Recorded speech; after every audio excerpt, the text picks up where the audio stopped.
All the outrageous carelessness by law enforcement, 2 campus police women will be the gladiators who step in. At UC Berkeley, Philip Garrido is posting flyers about his wild religious beliefs all around the campus. With him, 2 young women who seem withdrawn, not happy. And after 18 years of law enforcement inertia, it would be campus police officers Lisa Campbell and Officer Allie Jacobs who say they simply didn't like what they saw. One of the main things with me was the concern for the girls from a mother's standpoint. They weren't giving me any kind of sign that they were in trouble, but yet I felt that they were. We knew that he was way out there, but we just didn't know what. We had no way of envisioning that it would be as big as it was. The 2 women engaged Garrido in conversation, pretending to be interested in his delusional rant, and as soon as they could, ran to check who he was. They discovered in horror he is a sex offender. And I'm thinking, he's on parole, he's huge, and he's got this record, this violent record. This is not going to be good. Mother's instinct, female intuition, and cops just plain doing their job.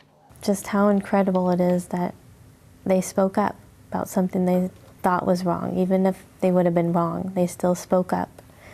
And they saved us. Something I couldn't do for myself. By this time, August 2009, Jaycee Dugard had long since stopped looking at the moon as she used to do with her mother. It was just too painful. But mysteriously, this night, for some reason, I looked up and the moon was just bright and beautiful.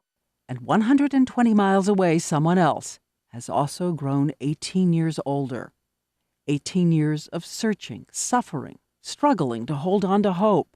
Jaycee Dugard's mother also looks up. I had gone to my second job and got home about 8:30, 9 o'clock, and I was tired and hungry and wore out. And I remember looking up at the moon, and then I said, "Okay, Jace, where are you? Where the hell are you?" On August 26th, parole officers will summon Philip Garrido to come in. His family comes with him. But there's a problem. A frightened Dugard keeps sticking to the script Garrido has given her and keeps saying her name is Alyssa.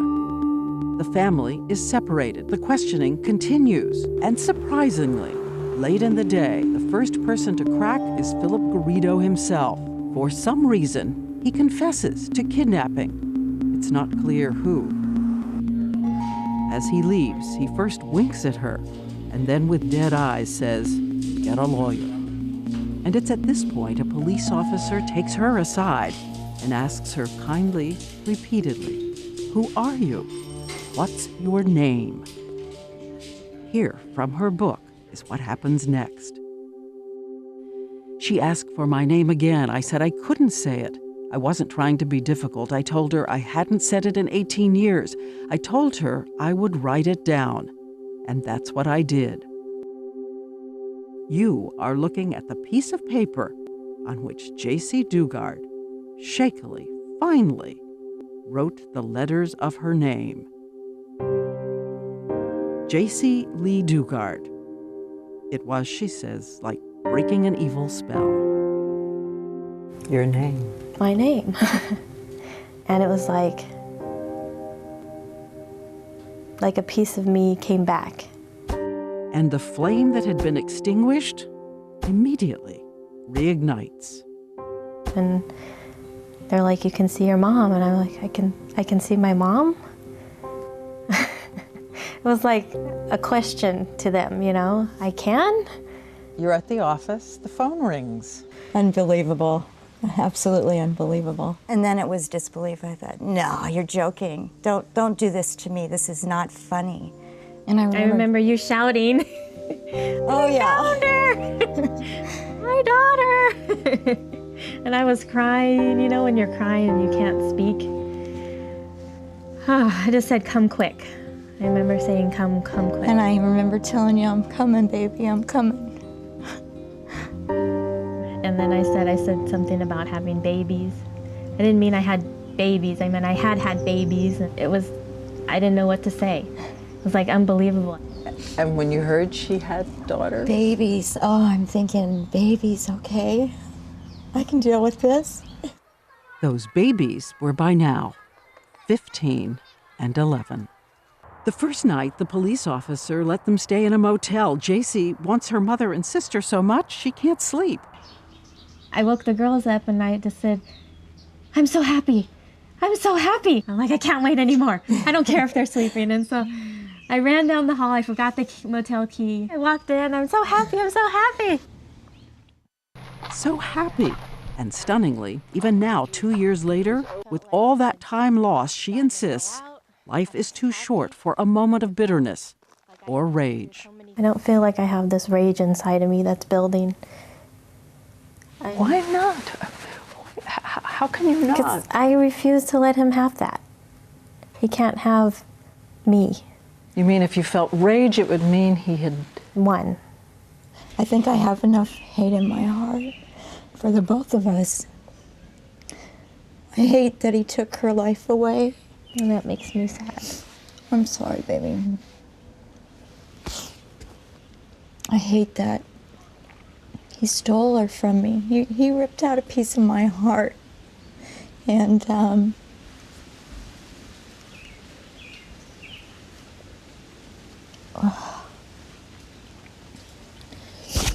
he stole my baby.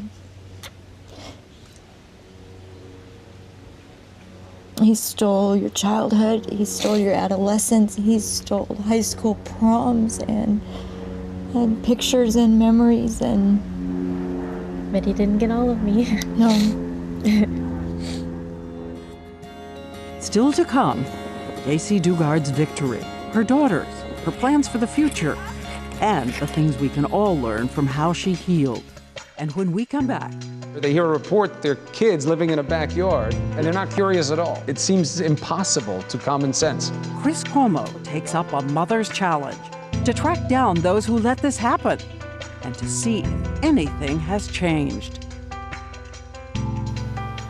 And there is a question we've been asking, and we suspect you are asking it too. 60 visits by parole officers to the house, and no one ever found her? How is it possible the justice system and the law enforcement system let her down so badly? Chris Cuomo is here now. He's going to investigate just this. It is too important a question to leave unanswered. And when we come back, you will see just how many opportunities there were to save a stolen life.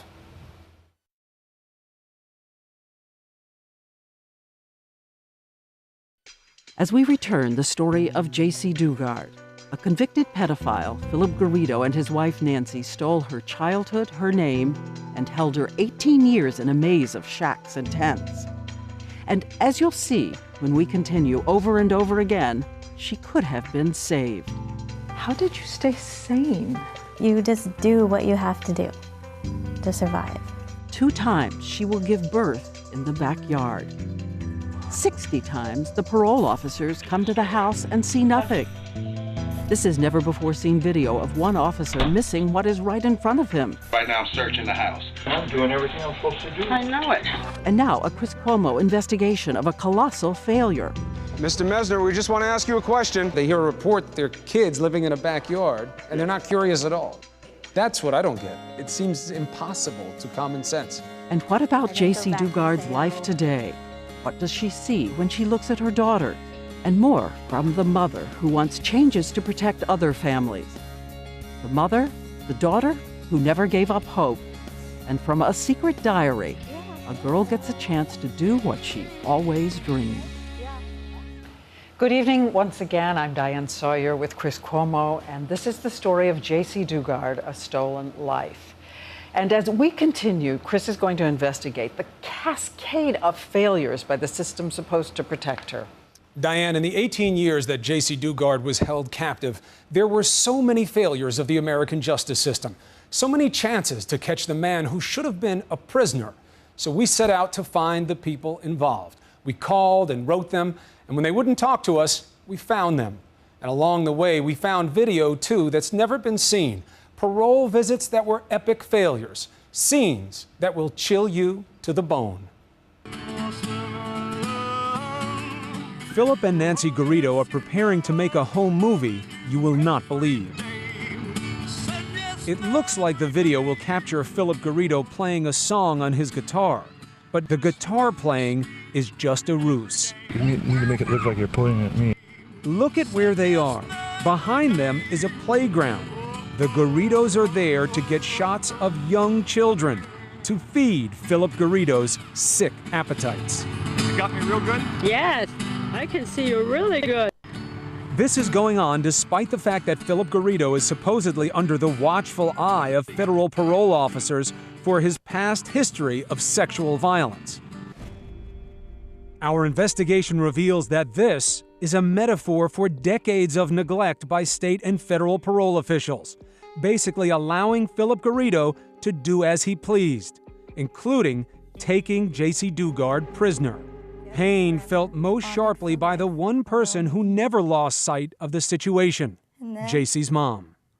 How could anybody with a heart or a conscience or a soul, for that matter, take an innocent child away from its mother?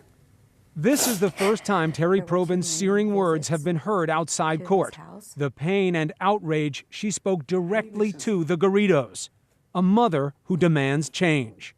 I'm appalled. I'm disgusted, and something needs to change.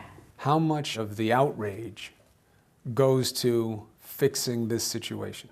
I think that's what it is. I think that's what fuels the fire, the outrage that I have, the anger that I have. Garrido's terrifying career of sexual crimes begins in April 1972.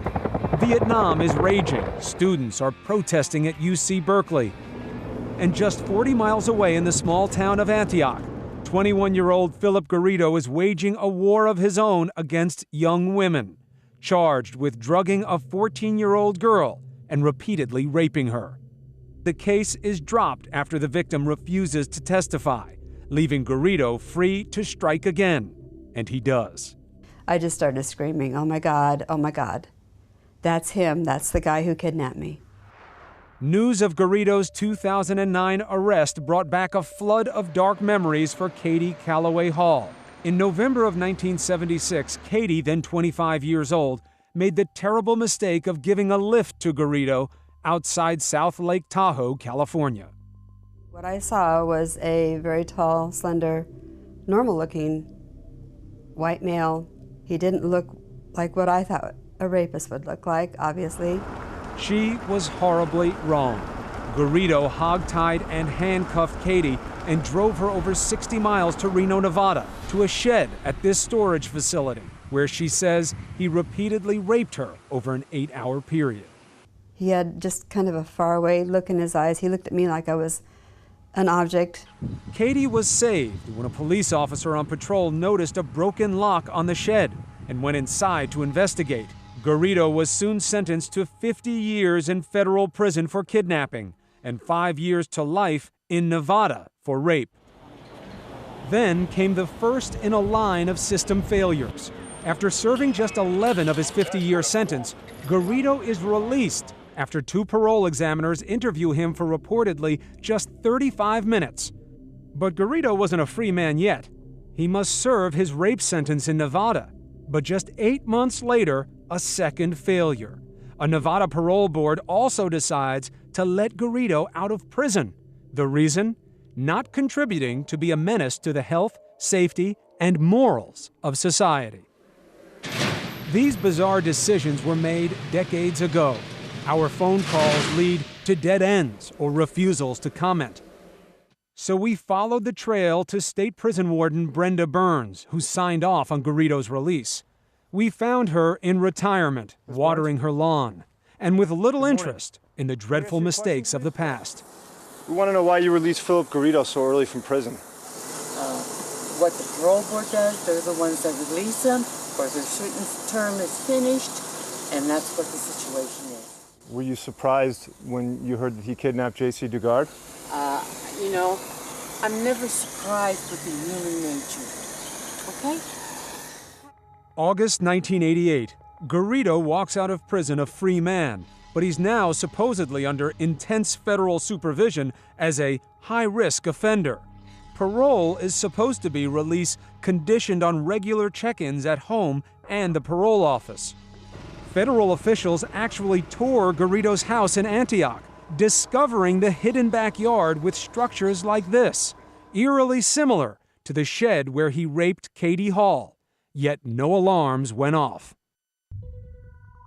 Just a month after that visit, in June of 1991, Garrido kidnaps 11-year-old Jaycee Dugard outside her home in South Lake Tahoe, California, and stashes her in the backyard in that same shed.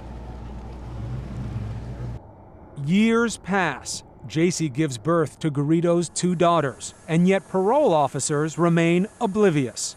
To the former Inspector General of California who investigated what went wrong with Garrido's parole, this is outrageous. A federal parole agent had not only been in the backyard, but had been inside what Garrido was calling a soundstage or a soundproof room for recording. So they knew it was there, so the federal government knew. Then, in March 1999, another major failure. After just 11 years of supervision, federal probation officials again give Garrido a huge break, cutting short his parole for, of all things, good behavior. In this letter, senior U.S. probation officer Mark Mesner thanks Garrido for his cooperation over this period of supervision and hopes that he will continue to do well. Mr. Mesner? We pay Mesner a visit to find out why Garrido's federal parole was cut short, given his violent and unstable background. Mr. Mesner, we just want to ask you a question. Mesner drives off without answering our questions. Could the federal government really ignore a situation like this? We sent letters to the head of the U.S. Parole Commission, to the United States Attorney General, to the Congressional Judiciary Committee, all asking why the federal government failed so miserably in its oversight of Philip Garrido. We received one response from the U.S. Parole Commission, which said it couldn't talk to us because it's still investigating the matter.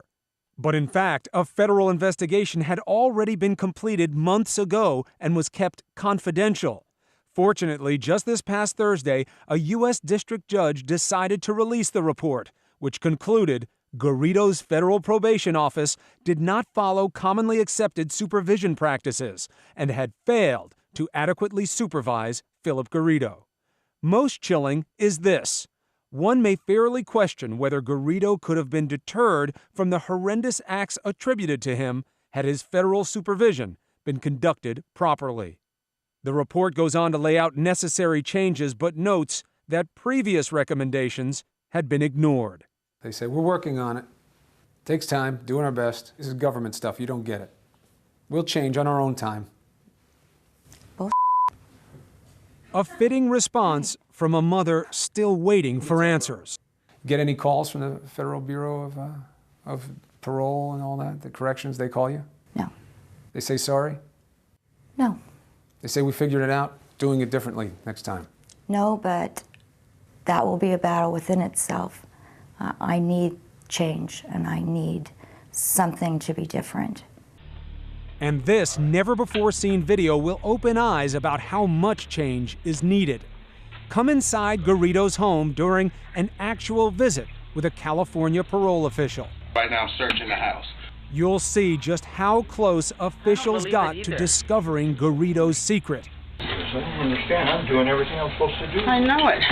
When we come back, find out how many chances authorities had to rescue Jaycee Dugard.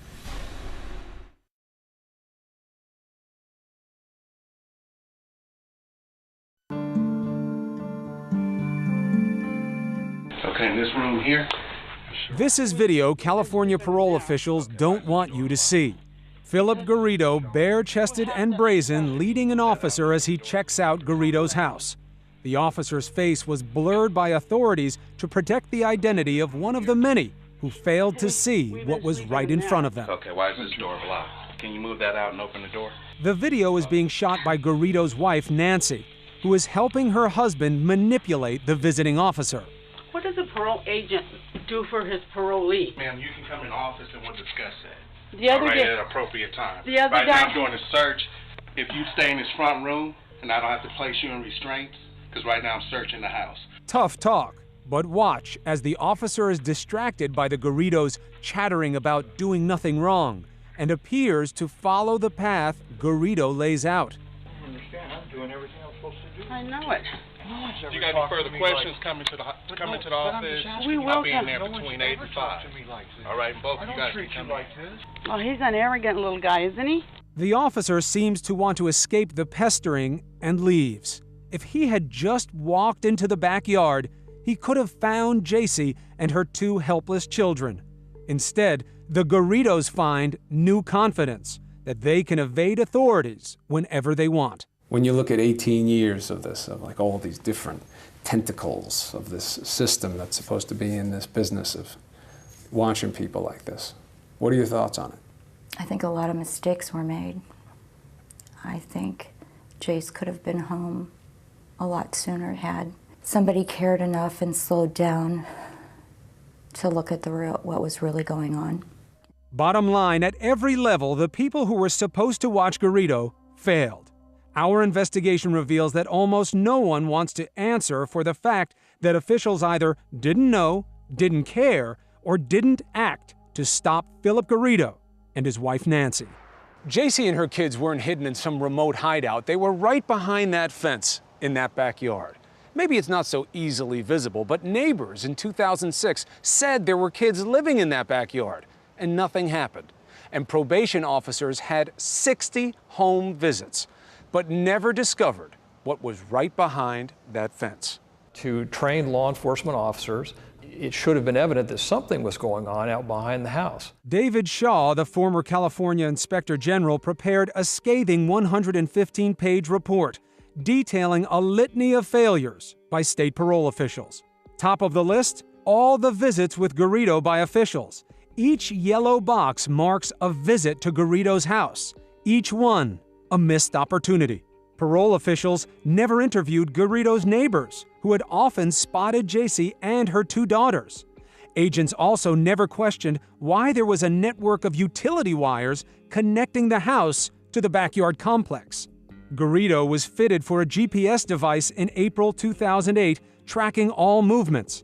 Each red dot marks his location and time. Look at how much time he was spending in the part of the backyard they never searched. Worst of all, says Shaw, Garrido often explained away reports and sightings of the children in his home by saying they were his brother's children. It was very easy to dispel this story that he was telling. We called his brother and spoke to his brother, and the brother didn't have any children. But one phone call, hello, brother of crazy Philip Garrido. Do you have kids? No? Thank you very much. Have a good day. Hang up the phone, go and arrest Philip Garrido and find out where the kids are. Right. We thought that an agent could have dug just a little bit deeper and found out that those weren't his brother's children, and if not, then who do they belong to? Meanwhile, over the years, Garrido apparently descended into madness. With wild ideas about hearing angels, he even developed a device to channel God's voice. Tim Allen, a contractor who bought business cards from Garrido, found the signs obvious. Yeah, he would come in here and he was just rambling. I would tell the girls, hey, when you see Philip come in, tell him I'm not here. Does it surprise you that they didn't pick up on what was going on with him? Yes, it surprises me that as soon as you would talk to him, you would think, this is the guy that needs some help. November 2006, perhaps the most egregious failure of all. A neighbor calls 911 and complains children are living in tents in Garrido's backyard. The caller also describes Garrido as psychotic with a sexual addiction. This time, it's not parole officers, but a sheriff's deputy who shows up at Garrido's house. But after a brief chat, the deputy turns and leaves, never even bothering to check out the backyard, despite the neighbor's complaint. We asked then Sheriff Warren Roop what went wrong. Here, they hear a report that there are kids living in a backyard, and they're not curious at all. Yes. That's the whole reason he's there, is to look for kids in the backyard. This comes back to human flaw, pilot error. I am of the opinion that he should have had the professional curiosity to push beyond just a conversation on the front porch. But how did he explain? You talked to this person, right? I did not talk to this person, no. As the sheriff, you never talked to your deputy about this? I did not talk to this person. Where was your professional curiosity, Sheriff? When you knew that this was your deputy, why didn't you say, I want to talk to this guy. I want to find out what was going on in his head that he didn't think to go into the backyard? Those questions were asked. I mean, the fact that I did not personally talk to him is not, nor should not be seen as a lack of interest or a lack of curiosity. But in fact, it is symptomatic of the neglect that contributed to Jaycee Dugard's 18-year nightmare. In no small irony, the officers who helped capture Garrido had nothing to do with his probation. 2 suspicious UC Berkeley campus officers checked up on Garrido after seeing him on campus with his 2 daughters. And that led to his arrest and Jaycee's rescue. All of the forces that came together worked together for the good. And the result was that we found Jaycee 18 years later with her daughters alive. Most importantly on that day was a curiosity that was uncommon in the case of Philip Garrido. The curiosity that it bothered you that the way he was and with these girls didn't work. I think that it comes down to life experience, you know, having that woman's intuition, mother's intuition, work experience, life experience. Being in the right place at the right time and having all those things is what, you know, made this a happy ending. Today we are joined by our... Incredibly, after the arrest, California parole officials held a press conference to give themselves credit for cracking the case. Very proud today to report the Department of Corrections and Rehabilitation's parole division for their work in solving the 18-year-old mystery of the disappearance of Jaycee Lee Dugard. These officials declined requests to sit in the chair and answer our questions. However, the former Inspector General's report painted a very different picture of their actions, an abject failure that demanded not celebration, but major reform in California's parole system. People have described the Jaycee Dugard case for the state system as the 9/11 of Homeland Security, that this was the big thing that we should have seen coming. Now everything must change. Fair analysis? I think it's a decent analogy. Clearly, it woke everyone up in the system that something like this could go on with an offender who I think largely we had ignored in law enforcement. In the wake of the Dugard case, California says changes have been made in line with Shaw's report, such as criminal background information being available to all law enforcement and specific training for how to check thoroughly on all sex offenders. The state also paid $20 million to the Dugard family to settle a claim that it had failed to properly supervise Garrido. But money is not what the Dugards want. There was a settlement. Was that enough? Feel better now? No. What matters more? What can't you put a price on? The 18 years that I lost with her, the crap she went through, nobody can put a price on that. It's not good enough that the Garridos are behind bars and will never see the light of day again. It's not good enough to tell me that change is coming. The battle's just begun. And as you well know, Diane, Terry is just the woman to take on this fight. And I want everyone to see this family today. Here's what's coming up when we come back.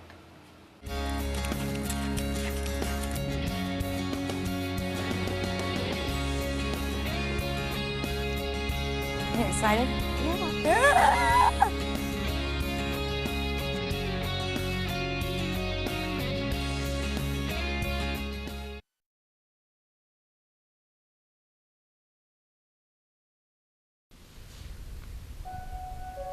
Jaycee Dugard says you can redeem 18 years of stolen life and return from a chamber of horrors for body and mind.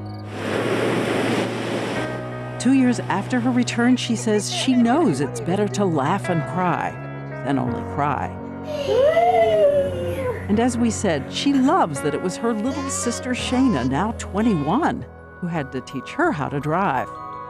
So tell me about learning to drive. Oh You my drive. God, I do drive. I drive very safely. I go to park and I get out, I'm like, oh God, I did really good. And my mom's like, but look where you parked. And I was like, taking 2 spaces. She even makes a wry joke about her impossibly young skin, saying, "How about years of no sun?" Yeah, yeah. It's how to preserve yourself. That's the kind of humor I use to, get by. She continues to receive therapy from Rebecca Bailey, a specialist in family reunification. Bailey teaches one way to vanquish the past is gratitude for the pleasures of the present day. The peanut sauce on it. Sometimes it's just remembering that you get to make dinner with a family and have real food instead of fast food, and nature.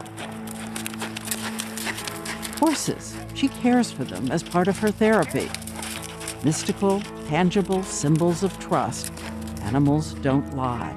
I mean, maybe I believe in a higher power, but I believe in nature and what we see around us as healing. And yes, she is remarkable. I will give that.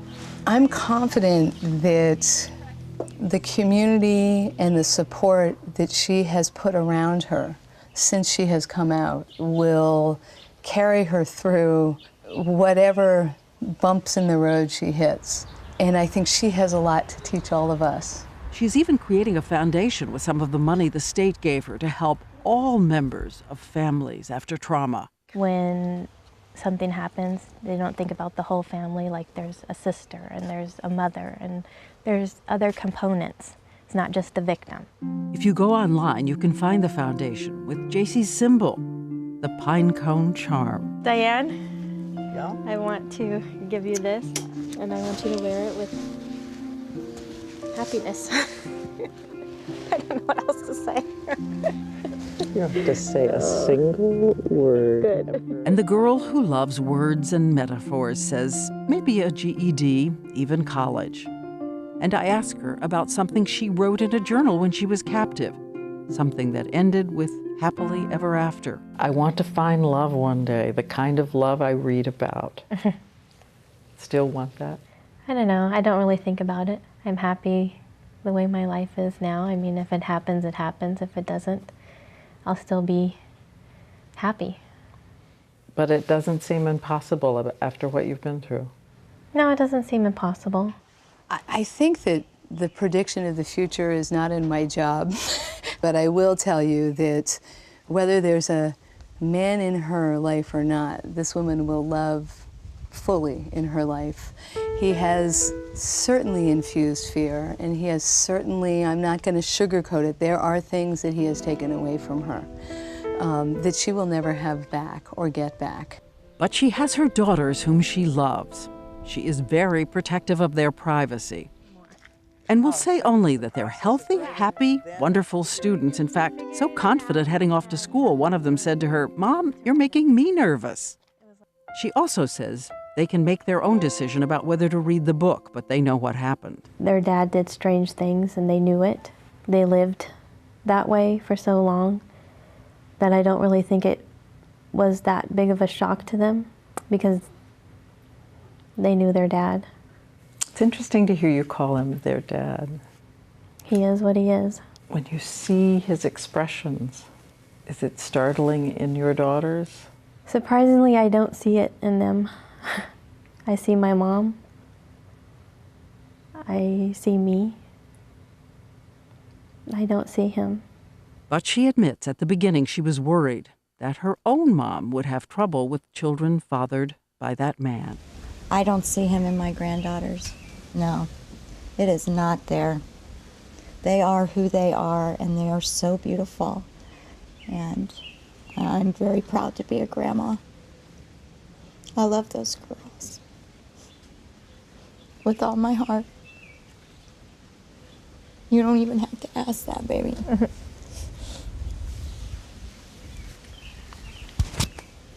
No, they're mine. And where are the Garridos? They pled guilty. Nancy Garrido sentenced to 34 years. Jaycee Dugard went to see her, was unmoved by her tears, and closed the door on her forever.